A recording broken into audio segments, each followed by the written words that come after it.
गीता पाठ हिंदी में। गर्भ गीता बहुत ही अनोखा ग्रंथ है। इसमें संपूर्ण ज्ञान समाहित है। श्री कृष्ण भगवान जी का वचन है कि जो प्राणी इस गर्भ गीता का सद्भावना से विचार मनन करता है वह फिर गर्भवास में नहीं आता है। उसे जीवन मरण के चक्र से छुटकारा मिल जाता है। सभी को गर्भ गीता का अनुशीलन अवश्य करना चाहिए। साथ ही यह मान्यता भी है कि जो गर्भवती महिला गर्भ गीता का श्रवण करती है उसका गर्भस्थ शिशु अच्छे संस्कार ग्रहण करता है। जन्म लेने के बाद वह आदर्श जीवन व्यतीत करता है। हिंदी में गर्भ गीता का पाठ इस प्रकार है। अर्जुनोवाच, हे कृष्ण भगवान, यह प्राणी जो गर्भवास में आता है वह किस दोष के कारण आता है? हे प्रभु जी, जब वह जन्मता है तब इसको जरा आदि रोग लगते हैं, फिर मृत्यु होती है। हे स्वामी, वह कौन सा कर्म है जिसके करने से प्राणी जन्म मरण से रहित हो जाता है? श्री भगवानोवाच, हे अर्जुन, यह मनुष्य जो है सो अंधा व मूर्ख है, जो संसार के साथ प्रीति करता है। यह पदार्थ मैंने पाया है और वह मैं पाऊंगा, ऐसी चिंता इस प्राणी के मन से उतरती नहीं। 8 पहर माया को ही मांगता है। इन बातों को करके बार बार जन्मता और मरता है। वह गर्भ से दुख पाता रहता है।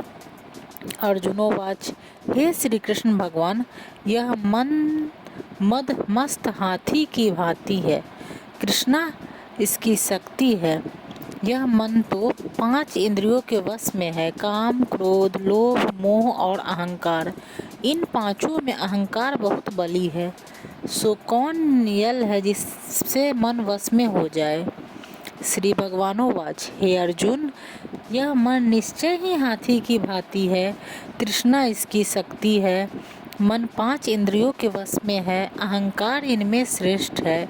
हे अर्जुन, जैसे हाथी अंकुश के वश में होता है वैसे ही मन रूपी हाथी को वश में करने के लिए ज्ञान रूपी अंकुश है। अहंकार करने से यह जीवन नरक में पड़ता है। अर्जुनोवाच, हे भगवान, जो एक तुम्हारे नाम के लिए वन खंडों में फिरते हैं, एक वैरागी हुए हैं, एक धर्म करते हैं, इनको कैसे जाने? जो वैष्णव हैं वे कौन हैं? श्री भगवानोवाच, हे अर्जुन, एक वे हैं जो मेरे ही नाम के लिए वनों में फिरते हैं, वे सन्यासी कहलाते हैं। एक वे हैं जो सिर पर जटा बांधते हैं और अंग पर भस्म लगाते हैं, उनमें मैं नहीं हूँ, क्योंकि उनमें अहंकार है, इनको मेरा दर्शन दुर्लभ है। अर्जुनोवाच, हे भगवान, वह कौन सा पाप है जिससे स्त्री की मृत्यु हो जाती है? वह कौन सा पाप है कि जिससे पुत्र मर जाता है? और नपुंसक कौन पाप से होता है? श्री भगवानोवाच, हे अर्जुन, जो किसी से कर्ज लेता है और देता नहीं, इस पाप से उसकी औरत मरती है। और जो किसी की अमानत रखी हुई वस्तु पचा लेता है उसके पुत्र मर जाते हैं। जो किसी का कार्य किसी के गोचर आए पड़े और वह जवानी कहे कि मैं तेरा कार्य सबसे पहले कर दूंगा, पर समय आने पर उसका कार्य न करे, इस पाप से नपुंसक होता है। ये बड़े पाप हैं। अर्जुनोवाच, हे भगवान, कौन पाप से मनुष्य सदैव रोगी रहता है? किस पाप से गधे का जन्म पाता है? स्त्री का जन्म तथा टट्टू का जन्म क्यों कर पाता है? और बिल्ली का जन्म किस पाप से होता है? श्री भगवानोवाच, हे अर्जुन, जो भी मनुष्य कन्या दान करते हैं और इस दान में मूल्य लेते हैं वे दोषी हैं। वे मनुष्य सदा रोगी रहते हैं। जो विषय विकार के वास्ते मदिरा पान करते हैं वे टट्टू का जन्म पाते हैं, और जो झूठी गवाही भरते हैं वे औरत का जन्म पाते हैं। जो औरतें रसोई बना के पहले आप भोजन कर लेती हैं और पीछे परमेश्वर को अर्घ दान करती है तो वे बिल्ली का जन्म पाती है। जो मनुष्य अपनी झूठी वस्तु दान करते हैं वे औरत का जन्म पाते हैं, वह गुलाम औरतें होती हैं। अर्जुनोवाच हे भगवान, कई मनुष्यों को आपने सुवर्ण दिया है, सो उन्होंने कौन सा पुण्य किया? और कई मनुष्यों को आपने हाथी घोड़ा रथ दिए हैं, उन्होंने कौन सा पुण्य किया है? श्री भगवानोवाच हे अर्जुन, जिन्होंने स्वर्ण दान किया है उनको घोड़े वाहन मिलते हैं, जो परमेश्वर के निमित्त कन्या दान करते हैं सो पुरुष का जन्म पाते हैं। अर्जुनोवाच हे भगवान, जिन पुरुषों के अंदर विचित्र देह हैं, उन्होंने कौन सा पुण्य कार्य किए हैं? किसी किसी के घर संपत्ति हैं, कोई विद्वान है, उन्होंने कौन सा पुण्य कार्य किया है? श्री भगवानोवाच हे अर्जुन, जिन्होंने अन्न दान किया है उनका सुंदर स्वरूप है, जिन्होंने विद्या दान किया है वे विद्वान होते हैं, जिन्होंने संतों की सेवा की है वे पुत्रवान होते हैं। अर्जुनोवाच हे भगवान, किसी को धन से प्रीति है, कोई स्त्रियों से प्रीति करते हैं, इसका क्या कारण है? समझाकर कहिए। श्री भगवानोवाच हे अर्जुन, धन और स्त्री सब नाश रूप है, मेरी भक्ति का नाश नहीं है। अर्जुनोवाच हे भगवान, यह राजपाट किस धर्म के करने से मिलता है? विद्या कौन सा धर्म करने से मिलती है? श्री भगवानोवाच हे अर्जुन, जो प्राणी काशी में निष्काम भक्ति से तप करते हुए देह त्यागते हैं वे राजा होते हैं, और जो गुरु की सेवा करते हैं विद्वान होते हैं। अर्जुनोवाच हे भगवान, किसी को धन अचानक बिना किसी परिश्रम से मिलता है, सो उन्होंने कौन सा पुण्य कार्य किया है? श्री भगवानोवाच हे अर्जुन, जिन्होंने गुप्त दान किया है उनको धन अचानक मिलता है, जिसने परमेश्वर का कार्य और पराया कार्य संभाला है वे मनुष्य रोग से रहित रहते हैं। अर्जुनोवाच हे भगवान, कौन पाप से अम्ली होते हैं और कौन पाप से गूंगे होते हैं? कौन पाप से कुष्ठी होती है? हे श्री भगवानोवाच हे अर्जुन, जो आदमी नीच कुल की स्त्री से गमन करते हैं वो अम्ली होते हैं, जो गुरु से विद्या पढ़कर मुकर जाते हैं सो गूंगे होते हैं, जिन्होंने गौघात किया है वे कुष्ठी होते हैं। अर्जुनोवाच हे भगवान, जिस किसी पुरुष की देह में रक्त का विकार होता है वह किस पाप से होता है और दरिद्र होते हैं? किसी को खंडवायु होती है, कोई अंधे होते हैं तो कोई पंगु होते हैं, सो कौन से पाप से रहित होते हैं? और कई स्त्रियां बाल विधवा होती है, यह किस पाप से होती है?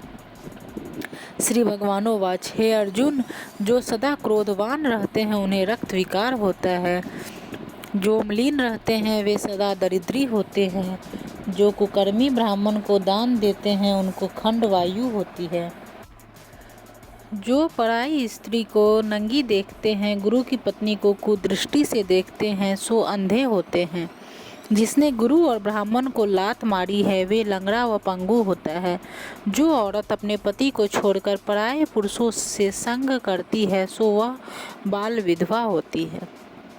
अर्जुनोवाच हे भगवान, तुम पर ब्रह्मा हो, तुमको नमस्कार है। पहले मैं आपको संबंधी जानता था, परंतु अब मैं ईश्वर रूप जानता हूँ। हे परब्रह्मा, गुरु दीक्षा कैसी होती है सो कृपा कर मुझसे कहें। श्री भगवानोवाच हे अर्जुन, तुम धन्य हो, तुम्हारे माता पिता भी धन्य हैं, जिनके तुम जैसा पुत्र है। हे अर्जुन, सारे संसार के गुरु जगन्नाथ हैं, विद्या का गुरु काशी, चारों वर्गों का गुरु सन्यासी है। सन्यासी उसको कहते हैं जिसने सबका त्याग करके मेरे विषय में मन लगाया है, सो ब्राह्मण जगत गुरु है। हे अर्जुन, यह बात ध्यान देकर सुनने की है कि गुरु कैसा करे जिसने सब इंद्रियां जीती हो, जिसको सब संसार ईश्वर में नजर आता है और सब जगत से उदास हो। ऐसा गुरु करे जो परमेश्वर को जानने वाला हो और उस गुरु की पूजा सब तरह से करे। हे अर्जुन, जो गुरु का भक्त होता है और जो प्राणी गुरु के सम्मुख होकर भजन करते हैं उनका भजन करना सफल होता है। जो गुरु से विमुख हैं उनको सप्तग्रास मारे का पाप है। गुरु से विमुख प्राणी दर्शन करने योग्य नहीं होते हैं। जो गृहस्थी संसार में गुरु के बिना है वो चांडाल के समान है। जिस तरह मदिरा के भंडार में जो गंगाजल है वह अपवित्र है, इसी तरह गुरु से विमुख व्यक्ति का भजन सदा अपवित्र होता है। उसके हाथ का भोजन देवता भी नहीं लेते, उसके सब कर्म निष्फल है। कुकर, शुकर, गदर्भ, कहा कि ये सब की सब योनियाँ बड़ी खोटी योनियाँ हैं, इन सब से वह मनुष्य खोटा है जो गुरु नहीं करता। गुरु बिना गति नहीं होती, वह अवश्य नरक को जाएगा। गुरु दीक्षा बिना प्राणी के सब कर्म निष्फल होते हैं। हे अर्जुन, जैसे चारों वर्णों को मेरी भक्ति करना योग्य है, वैसे गुरु धार के गुरु की भक्ति करना योग्य है।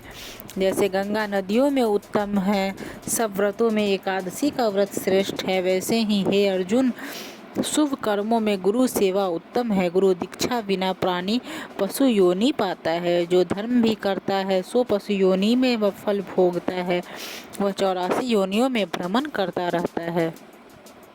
अर्जुनोवाच, हे श्री कृष्ण जी भगवान, गुरु दीक्षा क्या होती है? श्री भगवानोवाच, हे अर्जुन, धन जन्म है उसका जिसने यह प्रश्न किया, तू धन्य है। गुरु दीक्षा के 2 अक्षर हैं, हरि ओम। इन अक्षरों को गुरु कहता है। यह चारों वर्णों को अपनाना श्रेष्ठ है। हे अर्जुन, जो गुरु की सेवा करता है उस पर मेरी प्रसन्नता है, वह 84 योनियों से छूट जाएगा, जन्म मरण से रहित हो नरक नहीं भोगता। जो प्राणी गुरु की सेवा नहीं करता वह 3.5 करोड़ वर्ष तक नरक भोगता है। जो गुरु की सेवा करता है उसको कई अश्वमेध यज्ञ के पुण्य का फल मिलता है। गुरु की सेवा मेरी सेवा है। हे अर्जुन, तुम्हारे संवाद को जो प्राणी पढ़ेंगे और सुनेंगे वो गर्भ के दुख से बचेंगे, उनकी 84 योनियां कट जाएंगी। इसी कारण इस पाठ का नाम गर्भ गीता है। श्री कृष्ण भगवान जी के मुख से अर्जुन ने श्रवण किया है, गुरु दीक्षा लेना उत्तम कर्म है। उसका फल यह है कि नरक की 84 योनियों से जीव बचा रहता है। भगवान बहुत प्रसन्न होते हैं।